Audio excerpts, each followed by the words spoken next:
Coach, just the evolution of Kamal Hadden and his development this year. When did you see that coming? And how just what can you tell us about the process? Well, everybody has a developmental progress. I mean, I guess everybody will develop at certain stages in their lives quicker, or obviously it's going to take a little bit of time. And obviously we know as somebody that had a talent, it was talented, it was athletic.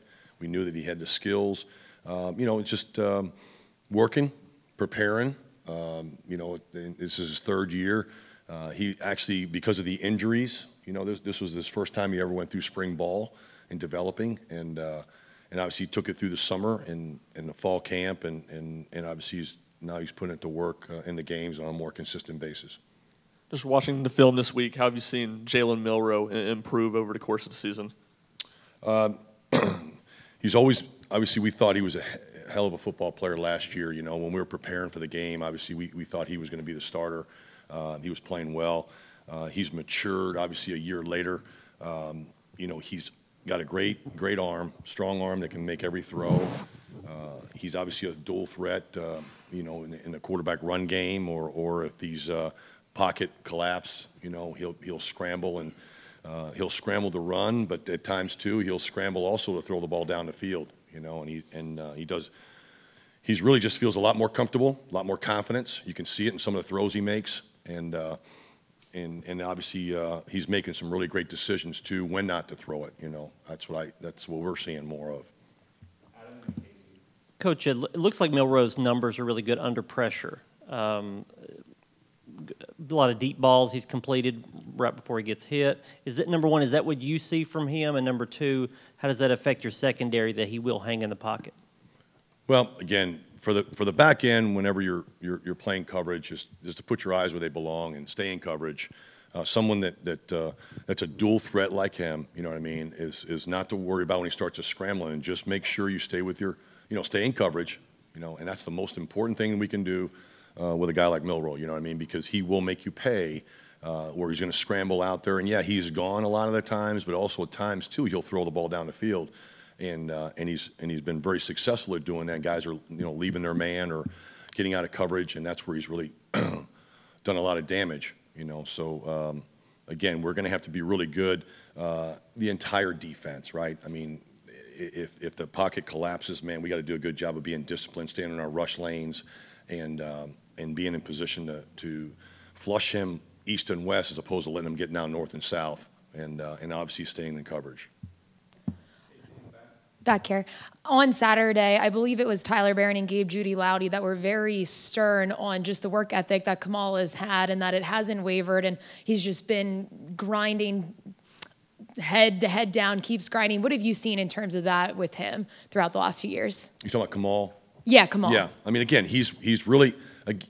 We have a great culture here. I'm gonna give the credit to Coach Hype, starting with Coach Hype. You know what I mean? When we first got here, and to the time that we are right now, we got a great group of men and staff that we feel that just put their arms around each and every kid, and not to signal out just one guy. And I think it's been the whole entire organization, have put their arms around each other and have helped each other, and you need that no matter what, whoever that might be. And Kamal, like everybody else, has bought in, and you can see that he's obviously gotten better each and every year, each and every day. I mean, in every phase of his life, you see that. I mean, he graduated. I mean, he's already a graduate, and that was important for him and his family, and that was the #1 goal of his. And it was great to see that. He built some confidence, and it would build anybody's confidence. And he sees the results. He's put a lot of work into it, and like a lot of us, if you put the work into it, man, and you stay focused and just trying to win each day, just win each day, and he's done that. And move on to the next day. If it's the most important thing is the next rep. It's the next thing you do. And even though it might not have been perfect, it might have not been really good, reset. And he's done that on a consistent basis. And obviously he's seeing the results from that.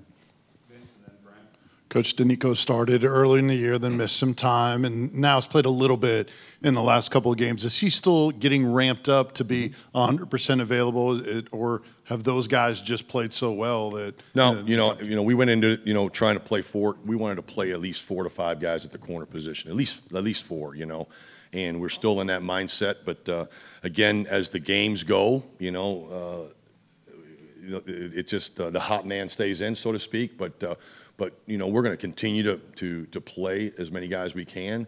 You got to be able to do that in this day and age, man, with all the offenses and how talented they are and all the tempos and that's been good for us because we've been able to not only give the reps to these guys that they deserve, but it's also kept us fresh in the fourth quarter. And it's just like our D line, and I've kind of learned from that. The D line, a lot of D linemen coaches rotate their guys, you know what I mean, because they can't go. Obviously, it's a line of scrimmage game. I know that, but in looking at it's also brought some really great results. So that it's done it for us too. We've been able to get guys in there when we needed to. We weren't able to do that the last 2 years, and it's been very beneficial for us being able to do that. So he'll play a lot. Yeah, the goal is because of that depth. How much has that helped development of your entire group, including the young freshmen that were talked about when they came in here? How much has that competition on the practice field and playing more people helped develop your group overall? So it's the last great motivator, right? I mean, it's when they see each other push each other, you know what I mean, and they're talented and they know that they got to step it up each and every day. And we try and make it a competition every day. I mean, we just had it out there today. Tuesdays and Wednesdays are work days, and we call it Tough Tuesday for a reason, and only your best is good enough, you know what I mean? So it's actually, you might have had a great day yesterday, man. It's a new day, and I think the mindset, that's the kind of mindset that everybody has, you know what I mean? And to have the competition has only made the guys better, and it's obviously helped the young guys. They're doing really well on special teams and fighting for reps on defense. To Marion McDonald, his effort doesn't always show up on the stat sheet, but what impact are you expecting him to make against Alabama?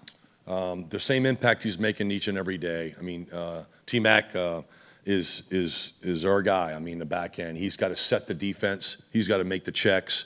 He's got to be a very productive player when he's playing against the slots, from a run game and from a passing game. You know what I mean? And he's done a tremendous job. So the same thing that he's been doing, just better. You know what I mean? I would say that to every single one of the guys, and he would say the same thing to you. Willie, I guess last year we were asking so many questions throughout the season of what you guys need to do to improve. Now the passing game numbers are a lot better. How much better are you guys covering, you think, compared to last year overall, and how much of that is just the team overall playing well? And again, I know it's a last line defense, and we've got to be really good, obviously. But it's really the credit to the entire defense. I mean, it takes 11 guys to play really great defense. Coach Banks does a great job in leading the defense, and we just got more depth. We've got younger guys that have come in here and they're contributing and pushing the envelope, so to speak, as far as pushing each other to be better. You know what I mean? We're healthier in the back end. We weren't last year, and that's you can't get better unless you're getting reps. I mean, it doesn't matter how good you are. And we've been very fortunate, you know what I mean, to be relatively healthy. I know we've lost, Christian, Charles, and some other guys have been bumped up, here and there. But for the most part, we've been healthy, and that's helped us be able to practice every day, push each other to be better, you know what I mean? And you can see the confidence.